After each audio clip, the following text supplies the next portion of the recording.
नारायणं नमस्कृत्यं नरं चैव नरोत्तमं देवीं सरस्वती व्यासं ततो जयमुदीरयेत्। मुखं करोति वाचालं पङ्गुलङ्घयते गिरिः यत्कृपातमहं वन्दे परमानन्दमाधवं परमानन्दमाधवम्। ॐ वसुदेवं सुतं देवं कंसचाणूरमर्दनं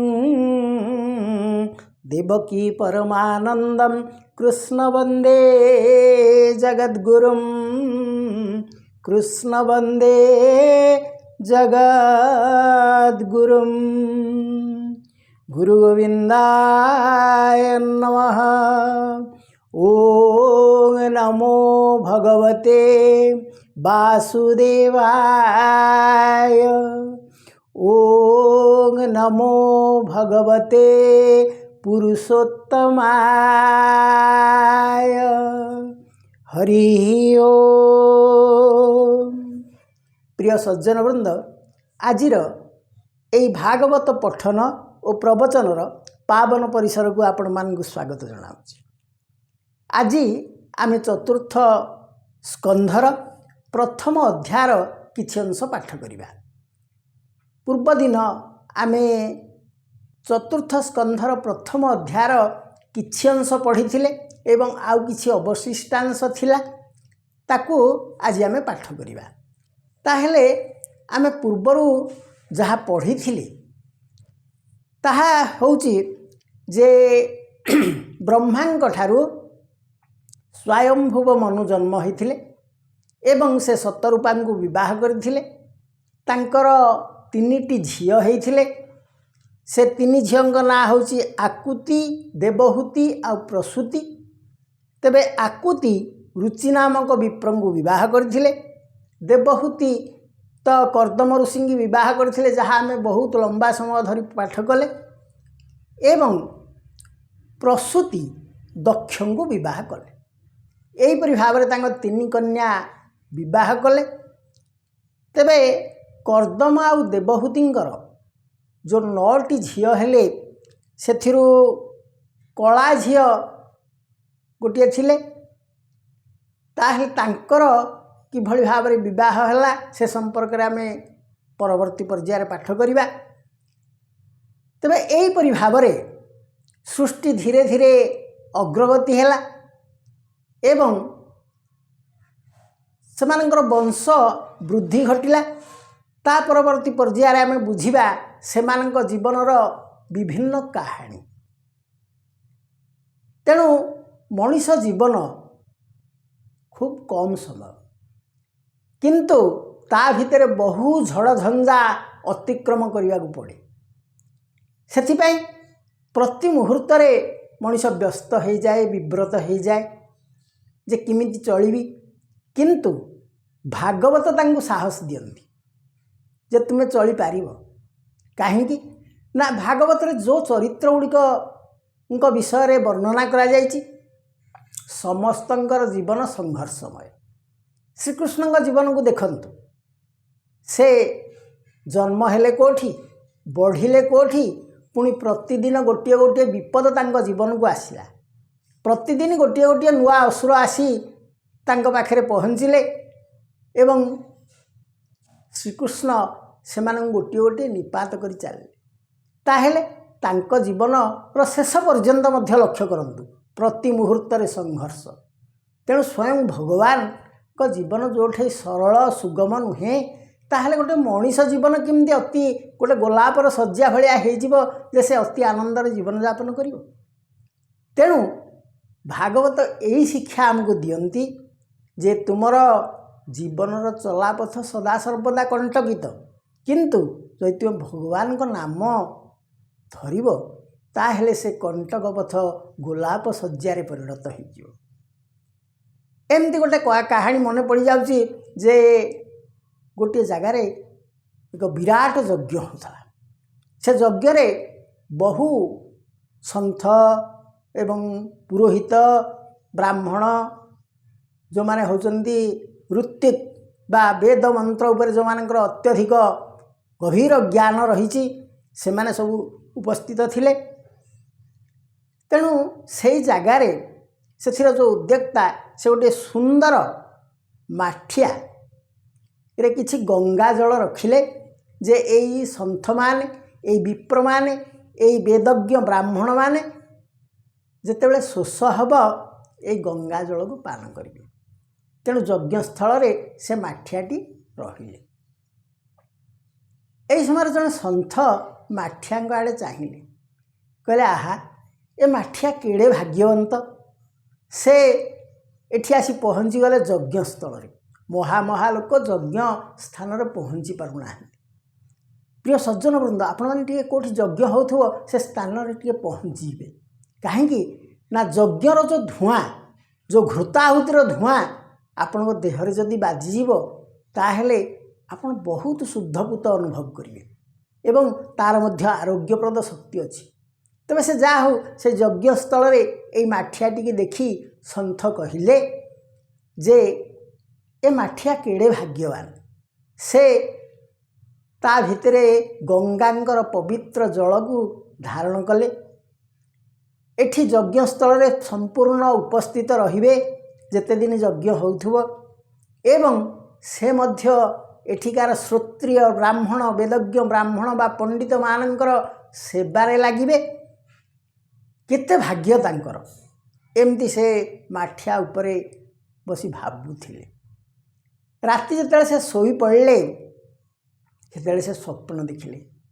माठिया आसी कहिले हे सन्थ आपण मते भाग्यवान बोली कहूथिले किंतु मु एथिपई केते श्रम करिछि आपण जानिचंती।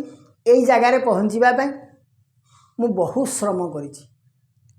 मु प्रथमे गोटे साधारण माटी होकर पड़ी दिने कुंभकार भाई आसिला से तार शाबल एवं कोड़ी रे मते खोलिला कष्ट है ठीक अच्छे किंतु मु सही गली।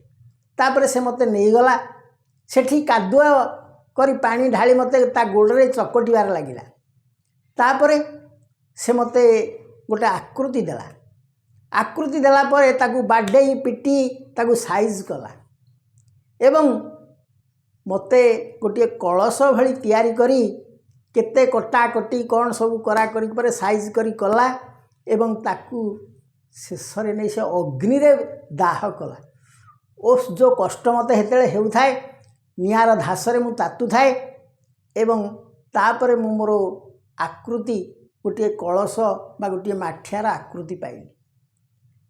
तापरे मु एठी आसी पहुँची एवं से माने मते सुंदर भाव में सजे देइचंदी। बाहरटी कमनीय कांति मोर कर देइचंदी एवं भितर गंगा जल प्रवेश करचंदी। तेणु एई जगार पहुँचवा पाई मते बहु साधना बहु कष्ट स्वीकार करने को पड़ी। तेणु प्रिय सज्जन वृंद भागवत आमको शिक्षा दियंती जे जीवन रे तुम्हें कष्ट करने को पड़ो परिश्रम करने को पड़ो एवं प्रत्यह जदि आम विभिन्न कार्य करी आम उपार्जनक्षम हेले ए संसार आम पे सुंदर हम।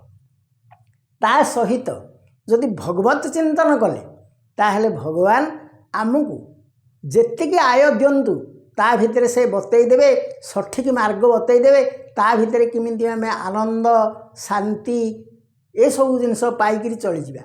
हुए तो जनक पाखे कोटी कोटी टंका थी कि तार मानसिक शांति नथिबो किंतु जनकर स्वल्प आय थिले मध्य ताकू जदि से ठीक भाव में चलई जाने ताहले से अतिशय आनंद पाइए संसार रे चली जीव। तेणु एमिति चलिबार सूत्र आमको भागवत बतई था से साहस दियंती जे किमिति आमे चलिबा किमिति दुखरे भांगी पड़िबा नहीं किमिति आगे चलिबा एई सब कथा से बतई था। तेबे एपर्यंत आमे पढ़िथिले जे कपिल माँ देवहूति को बहुत गुड़िए ज्ञान देथिले।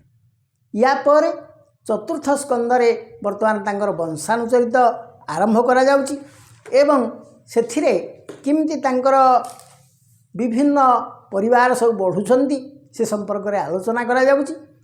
तेणु सेठिकी आमे आसिबा एवं सेमानंकर जीवन केमती कौन निर्वाह होता से संपर्क में धारणा करवा। तेणु आमे जानिथिले जे ता मनंकर जो 3 कन्या से 3 जन ऋषि को विवाह करथिले। ते प्रसूति कन्या को मनुराजा कौन कले से कथा हम पढ़िबा।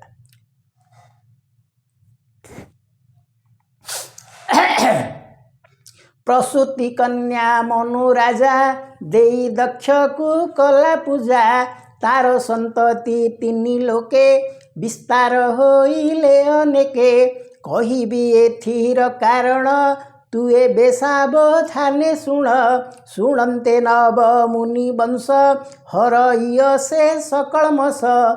तेणु एही मुनिमानंक वंशगतनु चरित शुणिले क्लेश दूर हुए बोली शास्त्रकार कहिले। कर्दम ऋषिंकर बाला ज्येष्ठ दुहिता नाम कला।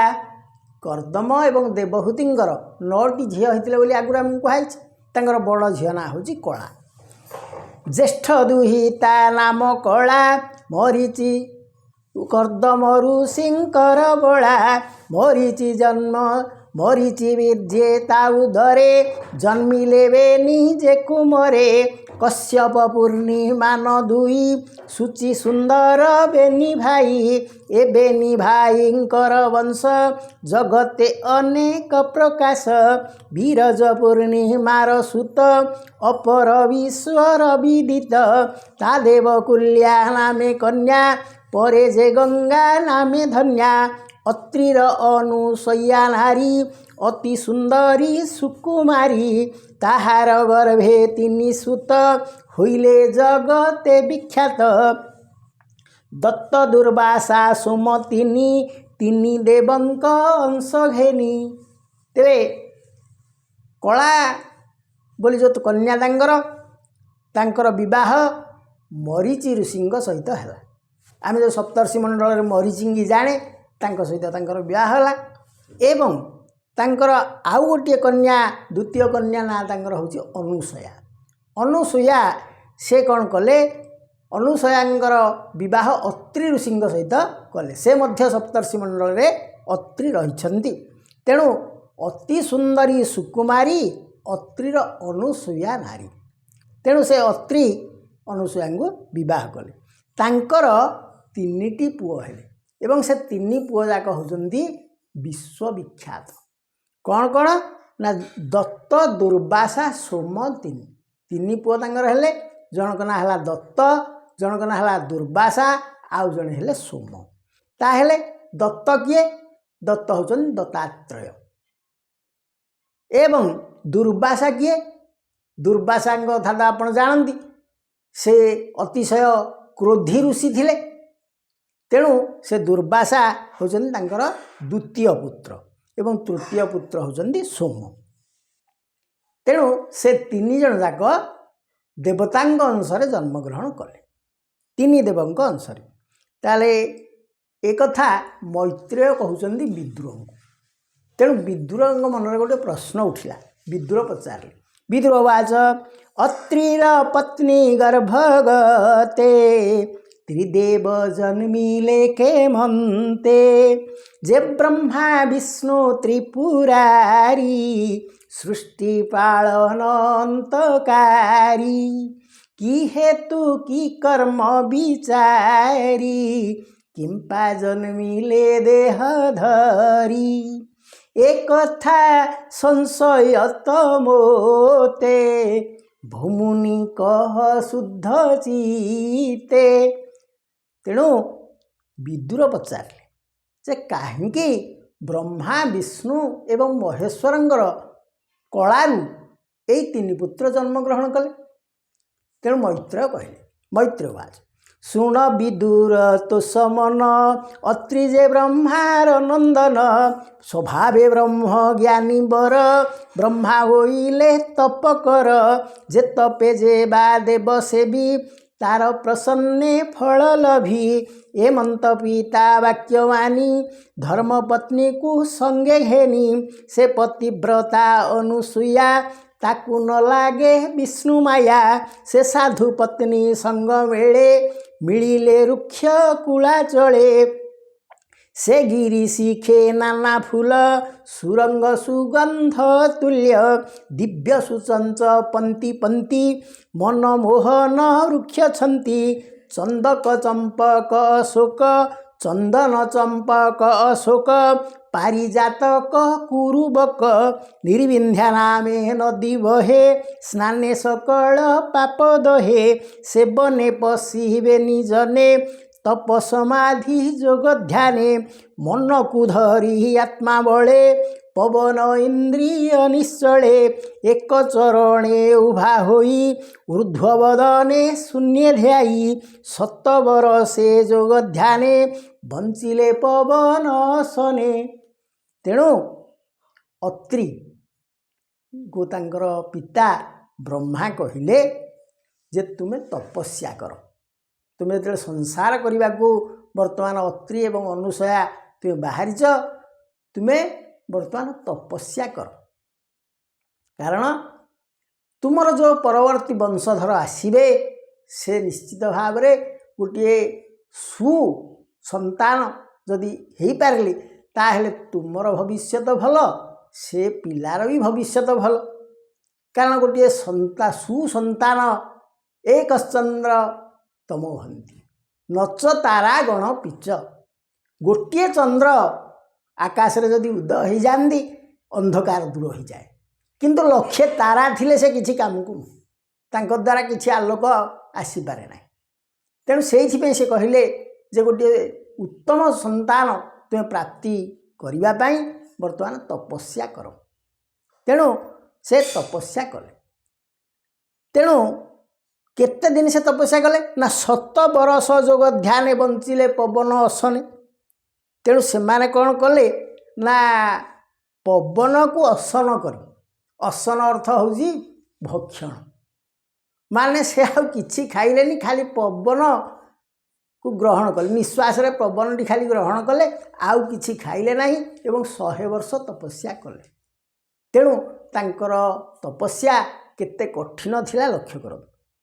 ତାପରେ କ'ଣ ହେଲା, ନିଶ୍ଚଳ ଯୋଗ ଧ୍ୟାନେ ଚିନ୍ତି ଚିତ୍ତେ ଏମନ୍ତ ବିଚାରନ୍ତି ଜଗତ ପ୍ରଭୁ ଯେ ଈଶ୍ୱର ସୃଷ୍ଟି ପାଳନ ନାଶ କର ଅନାଦି ପରମ କାରଣ ଦୁର୍ଲଭ ଯାହାର ଚରଣ ଆମ୍ଭର ସନ୍ତତି କାରଣେ ଏମନ୍ତ ଶରଣ ଗଲୁ ତା ଚରଣେ ଆମ୍ଭର ସନ୍ତତି କାରଣେ ଶରଣ ଗଲୁ ତା ଚରଣେ। ତେଣୁ ସେ ସ୍ୱାମୀ ସ୍ତ୍ରୀ 2 ଜଣ ଯାକ ଚିନ୍ତା କଲେ ଯେ ବ୍ରହ୍ମା ବିଷ୍ଣୁ ମହେଶ୍ୱର ଏଇ 3 ଠାକୁରଙ୍କ ଚରଣରେ ଆମେ ପ୍ରାର୍ଥନା କରିବା ଏବଂ ସେ ଆମକୁ ଦିବ୍ୟ ସନ୍ତାନ ପ୍ରଦାନ କରିବେ। ତେଣୁ ସେ କ'ଣ କଲେ, ସେ ବ୍ରହ୍ମା ବିଷ୍ଣୁ ମହେଶ୍ୱରଙ୍କୁ ଏକାଗ୍ର ଭାବରେ ପ୍ରାର୍ଥନା କଲେ। ହରି ହୁଆ ନ ଜାଣନ୍ତି ଏମନ୍ତ ଯୋଗ ଚିତ୍ତେ ଚିନ୍ତି ସେ ହରି ଯେବେ ଦୟା କରେ ଜନ୍ମ ଲଭିବେ ଆମ୍ଭ ଘରେ ସଫଳ ଜୀବନ ଆମ୍ଭର ସେ ହରି ଶରଣ ସୋଦର ଏମନ୍ତ ଚିତ୍ତେ ନିତ୍ୟ ଚିନ୍ତି ସେବନେ ତପ ସେ ସାଧନ୍ତି ଊର୍ଧ୍ୱବଦନେ ସେ ନିଶ୍ଚଳ ଏମନ୍ତେ ଗଲା ଦୀର୍ଘକାଳ ପ୍ରାଣ ସଂଯମ ଶ୍ରମ ବଳେ ଶିରେ ଉପୁଜିଲା ଅନଳେ ତେଜେ ତାପିଲା 3 ପୁର ଦେଖି କମ୍ପିଲେ ସୁର ନର ତକ୍ଷଣେ ପ୍ରଭୁ ନର ହରି 3 ଦେବଙ୍କ ରୂପ ଧରି ବେଗେ ମିଳିଲେ ଶୂନ୍ୟ ପଥେ ଗନ୍ଧର୍ବ ବିଦ୍ୟାଧର ଜୁତେ ଉରଗ ସିଦ୍ଧ ମୁନି ବୃନ୍ଦେ ଅପ୍ସରା ନୃତ୍ୟନ୍ତି ଆନନ୍ଦେ ସୁସ୍ୱର ଯନ୍ତ୍ରେ ଗୀତ ଗାନ ଯେଣେ ସନ୍ତୋଷ ଆତ୍ମା ମନ ତପ ପ୍ରଭାବ ହୃଦେ ବହି ଶ୍ରୀହରି ଯଶ ତୁଣ୍ଡେ ଗାଇ ଦୁର୍ଗମ ଜବନ ତପସ୍ଥାନେ ମିଳିଲେ ମୁନିଙ୍କ ଆଶ୍ରମେ। ତେଣୁ ଅତ୍ରି ଏବଂ ଅନସୂୟା ଯେଉଁ ଜାଗାରେ ପ୍ରାର୍ଥନା କରୁଥିଲେ ସେହି ଜାଗାରେ ଭଗବାନ 3 ରୂପ ଧରି ବିଦ୍ୟମାନ ହେଲେ। ସେ ନିଜେ ବ୍ରହ୍ମା ବିଷ୍ଣୁ ମହେଶ୍ୱର ଏ 3 ରୂପ ଧାରଣ କରି ତାଙ୍କ ପାଖରେ ପହଞ୍ଚିଲେ। ତେଣୁ ଭଗବାନ ହେଉଛନ୍ତି ଭକ୍ତର ଭଗବାନ ବୋଲି କୁହାଯାଏ। ଭକ୍ତାଧୀନ ଭଗବାନ। ତେଣୁ ଯିଏ ତାଙ୍କୁ କାୟ ମନ ବାକ୍ୟରେ ତାଙ୍କୁ ପ୍ରାର୍ଥନା କରେ, ତାଙ୍କୁ ନିବେଦନ କରେ ଏବଂ ତାଙ୍କ ନାମକୁ ହୃଦୟରେ ସଦାସର୍ବଦା ଧାରଣ କରିଥାଏ, ଭଗବାନ ତାକୁ ଆଶୀର୍ବାଦ କରନ୍ତି ଏବଂ ତା ପାଖରେ ଆସି ଉପସ୍ଥିତ ହୋଇଯାଆନ୍ତି। ଏ କଥା ଭାଗବତକାର କହୁଛନ୍ତି। ତେଣୁ ସେ ସବୁ ଆସି ତିନି ଦେବଙ୍କ ମୂର୍ତ୍ତି ଧରି ତାଙ୍କ ପାଖରେ ପହଞ୍ଚିଲେ। ଦେବଙ୍କ ଆଗମନ ଦେଖି ସେ ମୁନି ଆସନ ଉପେକ୍ଷି ସମାଧି ତପ ଆଚରଣେ ଥିଲେ ଯେ ଏକଇ ଚରଣେ। ବେନି ଚରଣ ତଳେ ଥୋଇ କପାଳେ ବେନି କର ଦେଇ ହୃଦୟ ପୁଲକିତ ଭାବ ତେଣୁ ଗୋବିନ୍ଦ ଅନୁରାଗ। ତେବେ ସେ ତପସ୍ୟା ଯେତେବେଳେ କରୁଥିଲେ କ'ଣ କରିଥିଲେ ନା ଗୋଟେ ଗୋଡ଼ରେ ଠିଆ ହେଇକି ତପସ୍ୟା କରୁଥିଲେ। ତେଣୁ ଯେତେବେଳେ ଭଗବାନଙ୍କୁ ଦେଖିଦେଲେ ବ୍ରହ୍ମା ବିଷ୍ଣୁ ମହେଶ୍ୱର ଆସି ଉପସ୍ଥିତ ହେଉଛନ୍ତି, ସେ ତାଙ୍କର ଗୋଟିଏ ଗୋଡ଼କୁ ପୁଣି ତଳେ ଆଣି ଥୋଇଲେ, ଦୁଇ ଗୋଡ଼ରେ ଠିଆ ହେଇ ତାଙ୍କର ଚରଣ ତଳେ ପଡ଼ିଗଲେ। ବେନି ଚରଣ ତଳେ ଥୋଇ କପାଳେ ବେନି କର ଦେଇ ମୁଣ୍ଡରେ ତାଙ୍କର ଦୁଇ ହାତକୁ ଯୋଡ଼ିଲେ ଏବଂ ତାଙ୍କର ଭୂପୃଷ୍ଠ ପ୍ରଣାମ କଲେ। ଯେଣୁ ଗୋବିନ୍ଦ ଅନୁରାଗ ହୃଦये ପୁଲକିତ ଭାବ ହରସ ଅଶ୍ରୁ ଜଳ ନେତ୍ରେ ପ୍ରଣାମ କରି ଦଣ୍ଡବତେ। ତେଣୁ ସେ ତାଙ୍କୁ ଦଣ୍ଡବତ ପ୍ରଣାମ କଲେ, ଅର୍ଥ ଭୂମିଷ୍ଠ ପ୍ରଣାମ କଲେ, ଭୂଇଁରେ ପଡ଼ି ପ୍ରଣାମ କଲେ। ତେଣୁ ଆମେ ବେଳେବେଳେ ମନ୍ଦିରରେ ଭୂପୃଷ୍ଠ ପ୍ରଣାମ କରିବାକୁ ଟିକେ ସଂକୋଚ କରୁ, ନା ଏଇଠି ନମସ୍କାର କରିଦେଲେ ହେବ। ତାହେଲେ ଭକ୍ତିଟା ଭଗବାନ ଦେଖୁଛନ୍ତି, ତେଣୁ ସେ ଜାଣିପାରନ୍ତି କିଏ ଭକ୍ତ କିଏ ନିଜକୁ ଭକ୍ତ ବୋଲି ଖାଲି ଦେଖି ହେଉଛି, ସେ କଥା ମଧ୍ୟ ସେ ଲକ୍ଷ୍ୟ କରନ୍ତି। ତାହେଲେ ଉଠି ଚାହିଁ ଶୂନ୍ୟ ମାର୍ଗେ ତିନି ମୂରତି ଦେଖି ଆଗେ। ତେଣୁ ଦଣ୍ଡ ପ୍ରଣାମ କରି ସେତେବେଳେ ଉଠିଲେ, ଦେଖିଲେ ତିନି ମୂର୍ତ୍ତି ତାଙ୍କ ଆଗରେ ଉଭା ହୋଇଛନ୍ତି। ବୃଷଭ ପକ୍ଷୀ ରାଜ ଜାନେ ପରମହଂସ ରବିମାନେ ତିନି ଦେବଙ୍କ ଚିହ୍ନ ଦେଖି ନିର୍ମଳ କଲା ବେନି ଆଖି। ତିନି ଦେବତାଙ୍କୁ ସେ ଦେଖି କ'ଣ ହୋଇଛି ନା ବୃଷଭ ଉପରେ ବସିଛନ୍ତି ଜଣେ ଦେବତା, ପକ୍ଷୀରାଜ ଉପରେ ଜଣେ ଦେବତା ବସିଛନ୍ତି। ବୃଷଭ ହେଲେ ଷଣ୍ଢ, ଷଣ୍ଢ ଉପରେ ତ ଭଗବାନ ଶିବ ବସିଛନ୍ତି ଆପଣ ଜାଣନ୍ତି, ଏବଂ ପକ୍ଷୀରାଜ ବୋଲେ ହେଲେ ଗରୁଡ଼, ଗରୁଡ଼ଙ୍କ ଉପରେ ଭଗବାନ ବିଷ୍ଣୁ ବସିଛନ୍ତି ଏବଂ ପରମହଂସର ବିମାନେ ବସିଛନ୍ତି ବ୍ରହ୍ମା। ତେଣୁ ତିନି ଦେବଙ୍କୁ ସେ ଦର୍ଶନ କଲେ। ତିନି ଦେବଙ୍କ ଚିହ୍ନ ଦେଖି ନିର୍ମଳ କଲା ବେନି ଆଖି ଦେଖଇ ବ୍ରହ୍ମା ବିଷ୍ଣୁ ହର ନିଜ ଆୟୁଧ ଧରି କର ପ୍ରସନ୍ନ ଦିଶେ ମୁଖ କାନ୍ତି ଈଶତ ହାସ୍ୟେ ଶୋଭା ପାନ୍ତି। ଏମନ୍ତ ଦେଖି ତିନି ମୁଖ ମୁନି ଛାଡ଼ିଲେ ମନୁ ଦୁଃଖ କଣ୍ଠ କୁଣ୍ଠିତ ଗଦ ଗଦେ ପ୍ରଣାମ କରି ପଦେ ପଦେ କର ଅଞ୍ଜଳି ଶିରେ ଦେଇ ବୋଲଇ ତାଙ୍କ ମୁଖ ଚାହିଁ। ତେଣୁ ଭଗବାନଙ୍କୁ ଅତି ନମ୍ର ଭାବରେ ଅତି ଭକ୍ତି ଭାବରେ ଅତ୍ରି କ'ଣ କହିଲେ ଆମେ ବର୍ତ୍ତମାନ ଶ୍ରବଣ କରିବା। ଅତ୍ରି ଉବାଚ ତୁମ୍ଭେ ଯେ ବ୍ରହ୍ମା ବିଷ୍ଣୁ ହର ନମଇ ଚରଣେ ତୁମ୍ଭର ସୃଷ୍ଟି ପାଳନ ସଂହାରଣେ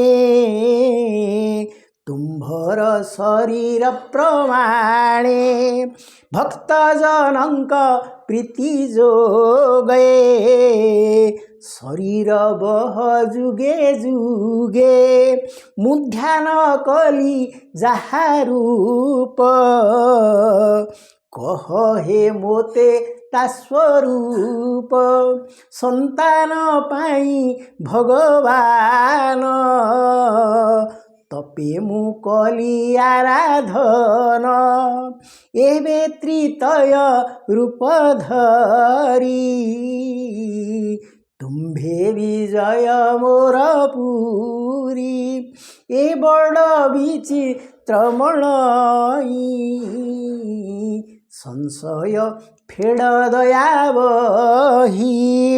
ତେଣୁ ଅତ୍ରି କହିଲେ, ହେ ପ୍ରଭୁ, ମୁଁ ଆପଣଙ୍କୁ ତପସ୍ୟାରେ ଡାକିଥିଲି, ପ୍ରାର୍ଥନା କରୁଥିଲି ଏବଂ ମୋର ଶରୀରକୁ ବହୁ କଷ୍ଟ ଦେଇ ଆପଣଙ୍କୁ 100 ବର୍ଷ କାଳ ବିନା ଆହାରରେ ମୁଁ ଡାକି ଚାଲିଥିଲି ଗୋଟିଏ ସନ୍ତାନ ପାଇଁ।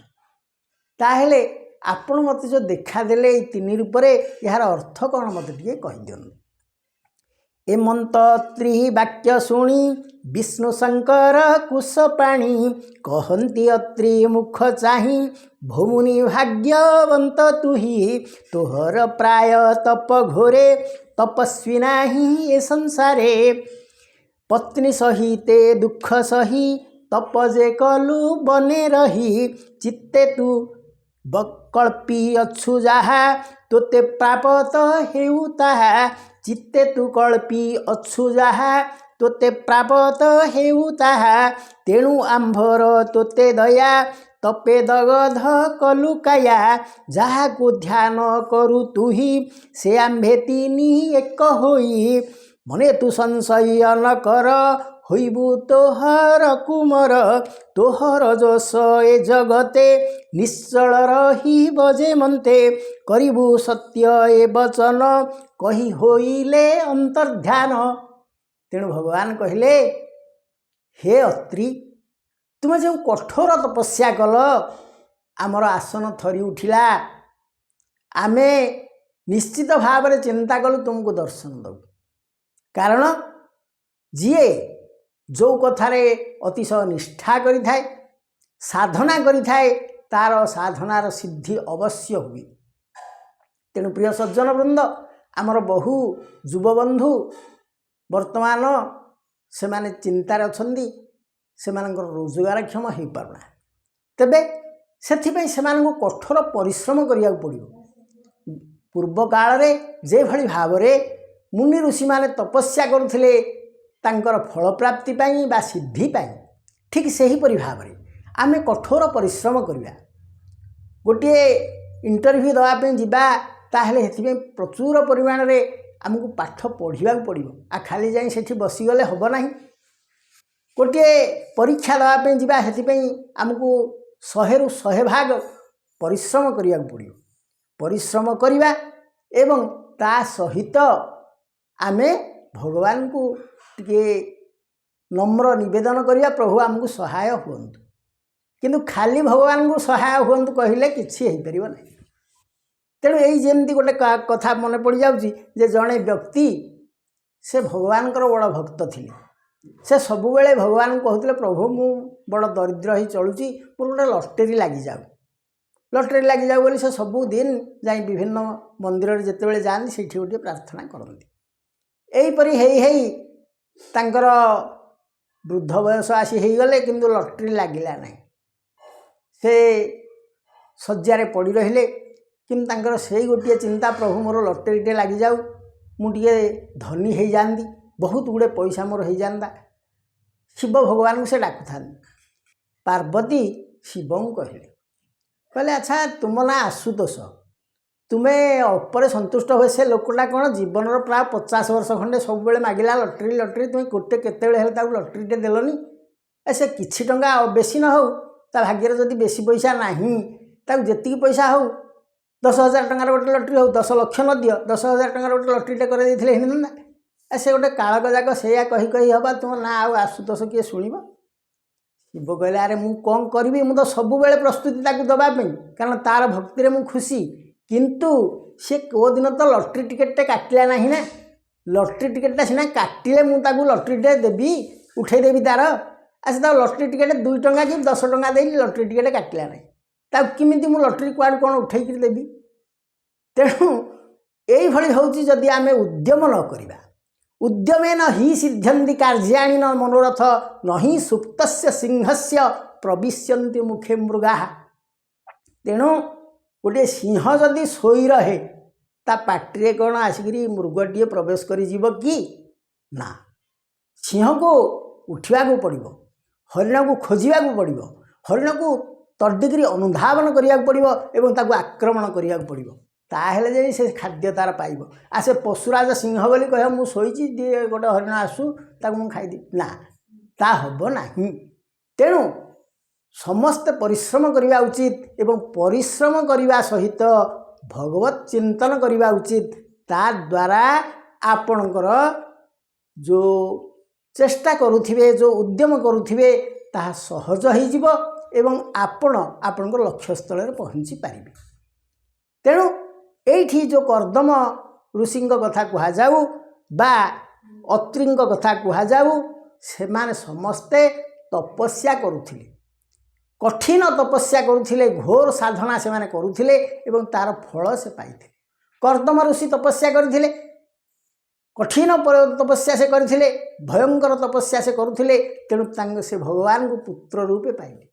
ଏବଂ ଏଠି ମଧ୍ୟ ଦେଖନ୍ତୁ ଅତ୍ରି ଏବଂ ତାଙ୍କର ପତ୍ନୀ ଅନସୂୟା ଯେଉଁ ତପସ୍ୟା କଲେ ସେଥିରେ ତ୍ରିଦେବଯାକ ସନ୍ତୁଷ୍ଟ ହେଲେ ଏବଂ ତାଙ୍କର ଆଶୀର୍ବାଦ ଦେଲେ ଯେ ଆମରି କଳାରୁ ତୁମର 3ଟି ସନ୍ତାନ ଜନ୍ମ ହୁଅନ୍ତୁ। ଏହା କହି ସେ ଚାଲିଗଲେ, ଅନ୍ତର୍ଧ୍ୟାନ ହୋଇଗଲେ। ତୋହର ଯଶ ଏ ଜଗତେ ନିଶ୍ଚଳ ରହିବ ଯେ ମନ୍ତେ, କରିବୁ ସତ୍ୟ ଏ ବଚନ କହି ହୋଇଲେ ଅନ୍ତର୍ଧ୍ୟାନ। ନିଜ ଭୁବନେ ଗଲେ ଦେବେ ଶୁଣ ବିଦୁର କହୁ ଏବେ, ସେ ଅତ୍ରି ପତ୍ନୀ ଗର୍ଭ ଭାବେ ଜନ୍ମ ହୋଇଲେ 3 ଦେବେ। ତେଣୁ ଅତ୍ରିଙ୍କର ପତ୍ନୀ ଯେଉଁ ଅନସୂୟା ତାଙ୍କର 3ଟି ସନ୍ତାନ ଜନ୍ମ ହେଲେ ଏବଂ 3 ଦେବଙ୍କ କଳାରୁ ସେ ଜନ୍ମ ହେଲେ। ନୟନ ମଧୁ ସୋମଜାତ ଉଦରୁ ଦତ୍ତ ଯେ ସମ୍ଭୂତ, ଦୁର୍ବାସା ଧୂର୍ଜଟିର ଅଂଶେ ଜନ୍ମ ହୋଇଲେ ପୃଷ୍ଠ ଦେଶେ। ତେଣୁ ତାଙ୍କର ଯେଉଁ ପୁଅ ଜନ୍ମ ହେଲେ ଦତ୍ତ, ଦୁର୍ବାସା ଏବଂ ସୋମ। ଦତ୍ତ ହେଉଛନ୍ତି ବିଷ୍ଣୁଙ୍କ ଅଂଶରୁ ଜନ୍ମଗ୍ରହଣ କଲେ, ଦୁର୍ବାସା ହେଉଛନ୍ତି ଶିବଙ୍କ ଅଂଶରୁ ଜନ୍ମଗ୍ରହଣ କଲେ ଏବଂ ବ୍ରହ୍ମାଙ୍କ କଳାରୁ ଜନ୍ମଗ୍ରହଣ କଲେ ସୋମ। ତେଣୁ ଏଇ 3 ଦେବଙ୍କ କଳାରୁ 3 ଜଣ ପୁତ୍ର ତାଙ୍କର ଜନ୍ମ ହେଲେ। ତପ ପ୍ରଭାବର ଏ ଗୁଣ ଏବେ ଅଙ୍ଗିରା ବଂଶ ଶୁଣ। ତେଣୁ ଇଏ ଅତ୍ରିଙ୍କର ବଂଶ କଥା କୁହାଗଲା ଏବଂ ସେ ଯେଉଁ ତପସ୍ୟା କଲେ ତା ଦ୍ୱାରା ସେ ଏଇଭଳି ଭାବରେ ଲାଭବାନ ହେଲେ ଏବଂ ତାଙ୍କର 3 ପୁତ୍ର ପୃଥିବୀ ପ୍ରସିଦ୍ଧ ମଧ୍ୟ ହୋଇଗଲେ। ତାପରେ ଅଙ୍ଗିରାଙ୍କ ବଂଶ କଥା ସେ କହିବାକୁ ଯାଉଛନ୍ତି। ଶ୍ରଦ୍ଧା ଯେ ଅଙ୍ଗିରା ଯୁବତୀ, ତାର ସଙ୍ଗମେ ପ୍ରଜାପତି, 4 କୁମାରୀ ଜନ୍ମ କଲା ସୁନ୍ଦର ରୂପ ଗୁଣଶୀଳା। ତେବେ ତାଙ୍କର ଯେଉଁ 9 ଝିଅ ହୋଇଥିଲେ, କାହାର? କର୍ଦ୍ଦମ ଏବଂ ଦେବହୂତିଙ୍କର। ସେଥିରୁ ପ୍ରଥମ ଝିଅ କଳା କଥା ଗଲା, ଦ୍ୱିତୀୟ ଝିଅ ଅନୁସୂୟାଙ୍କ କଥା ଗଲା, ତୃତୀୟ ଝିଅ ହେଉଛନ୍ତି ଶ୍ରଦ୍ଧା। ଶ୍ରଦ୍ଧା କ'ଣ କଲେ ନା ଅଙ୍ଗିରାଙ୍କୁ ବିବାହ କଲେ। ଅଙ୍ଗିରା ମଧ୍ୟ ଅଛନ୍ତି ସପ୍ତର୍ଷି ମଣ୍ଡଳରେ, ସେ ତାଙ୍କୁ ବିବାହ କଲେ ଏବଂ ତାଙ୍କର 4ଟି ଝିଅ ଜନ୍ମ ହେଲେ। ଶ୍ରଦ୍ଧା ଯେ ଅଙ୍ଗିରା ଯୁବତୀ, ତାର ସଙ୍ଗମେ ପ୍ରଜାପତି, 4 କୁମାରୀ ଜନ୍ମ କଲା ସୁନ୍ଦର ରୂପ ଗୁଣଶୀଳା। ତୁଳନା ନାହିଁ ଅନୁପମ ଶୁଣ ହୋ ତାହାଙ୍କର ନାମ, ପ୍ରଥମ କନ୍ୟା ସିନିବାଲି ଅପରେ କୁହୁ ରାଜାବାଳୀ, ଚତୁର୍ଥ କନ୍ୟା ଅନୁମତି ଏମନ୍ତେ କନ୍ୟାଙ୍କର ଖ୍ୟାତି। ତେଣୁ ଶ୍ରଦ୍ଧା ଆଉ ଅଙ୍ଗିରାଙ୍କର ଯେଉଁ 4 ଝିଅ ହେଲେ, ସେମାନେ ତାଙ୍କର ରୂପ ଗୁଣଶୀଳ ଏଥିରେ କୌଣସି ପ୍ରକାର ବାହୁନିବାର ନଥିଲା, ସେମାନେ ଏଥିରେ ଅନୁପମ ଥିଲେ। ଏବଂ ତାଙ୍କର ପ୍ରଥମ କନ୍ୟା ନାଁ ହେଉଛି ସିନାବାଲି, ଦ୍ୱିତୀୟ କନ୍ୟା ନାଁ ହେଉଛି କୁହୁ, ତାପରେ ହେଉଛି ରାକା, ତାପରେ ହେଉଛି ବାଳି ଏବଂ ସିନାବାଲି, ଆଉ ଚତୁର୍ଥ କନ୍ୟା ନାଁ ହେଲା ଅନୁମତି ଏବଂ ଦ୍ୱିତୀୟ ଓ ତୃତୀୟ ହେଉଛି ଗୋଟିଏ କୁହୁ ଏବଂ ଗୋଟିଏ ରାକା ବାଳି। ତେଣୁ ତାଙ୍କର ଯେଉଁ 4ଟି ଏଇଭଳି ଭାବରେ ଝିଅ ଜନ୍ମ ହେଲେ, ସିନାବାଲି, କୁହୁ, ରାକା ଏବଂ ବାଳି, ତା ସହିତ ଅନୁମତି, ଏଭଳି 4ଟି ତାଙ୍କର କନ୍ୟା ଜନ୍ମ ହେଲେ। ତେଣୁ ତାଙ୍କର ବଂଶ ଏହିପରି ଭାବରେ ବୃଦ୍ଧି ହେଲା। ତାହେଲେ ଆମେ ଆମର ଭାଗବତର 4ର୍ଥ ସ୍କନ୍ଧର ପ୍ରଥମ ଅଧ୍ୟାୟ ଏଇଠି ସାରିବା ଏବଂ ପରବର୍ତ୍ତୀ ପର୍ଯ୍ୟାୟରେ ଆମେ ପରବର୍ତ୍ତୀ ଅଂଶକୁ ପାଠ କରିବା। ତେଣୁ ଆମେ ଏଇଠି ଗୋଟିଏ ନିର୍ଯାସରେ ପହଞ୍ଚିଲେ ଯେ ଭଗବାନଙ୍କର ତପସ୍ୟା କରି, କଠୋର ତପସ୍ୟା କରି ସେମାନେ ତାଙ୍କର ଲକ୍ଷ୍ୟସ୍ଥଳରେ ପହଞ୍ଚୁଥିଲେ ଆଗକାଳର ମୁନି ଋଷିମାନେ। ଏବଂ ସବୁ କାଳରେ ସେଇ ଶିକ୍ଷା ଦିଆଯାଉଛି ଯେ କଠୋର ସାଧନା ଦରକାର, ଅତ୍ୟନ୍ତ ପରିଶ୍ରମ ଦରକାର, ତାହେଲେ ସାଧନାର ସିଦ୍ଧି ମିଳିବ, ପରିଶ୍ରମର ଫଳ ମଧୁର ଫଳ ଲାଭ ହେବ। ତେଣୁ ପ୍ରିୟ ସଜ୍ଜନବୃନ୍ଦ, ଆପଣମାନେ ପ୍ରତ୍ୟେକ କାର୍ଯ୍ୟ କରନ୍ତୁ ପରିଶ୍ରମର ସହିତ ଏବଂ ଭଗବତ ଚିନ୍ତନ ସହିତ, ତାହେଲେ ଆପଣଙ୍କର କାର୍ଯ୍ୟ ସରଳ, ସୁଗମ ଏବଂ ସଫଳ ନିଶ୍ଚିତ ଭାବରେ ହେବ। ତାହେଲେ ଆଜି ଆମେ ଏଇଠି ବିରାମ ଦେବା। ଓମ୍ ସର୍ବେ ଭବନ୍ତୁ ସୁଖିନଃ, ସର୍ବେ ସନ୍ତୁ ନିରାମୟା, ସର୍ବେ ଭଦ୍ରାଣି ପଶ୍ୟନ୍ତୁ, ମା କଶ୍ଚିତ୍ ଦୁଃଖଭାଗ୍ ଭବେତ୍।